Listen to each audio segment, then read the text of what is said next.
Καλώς ήρθατε στο τελευταίο εργαστήριο του Βασίλη Καντίνσκι, στο παρισινό προάστιο Νιογί, στις όχθες του Σικουάνα. Μέσα σε αυτό το εργαστήριο, το οποίο προσέφερε υπέροχη θέα και έντονο φως, ο Καντίνσκι πέρασε τα τελευταία 11 χρόνια της ζωής του, δημιουργώντας διαρκώς καινούρια έργα.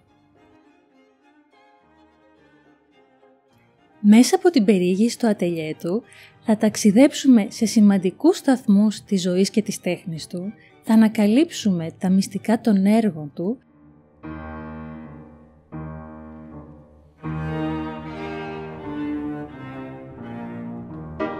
καθώς και θα μάθουμε να βλέπουμε και να δημιουργούμε τον κόσμο σήμερα μέσα από τη δική του μοναδική ματιά.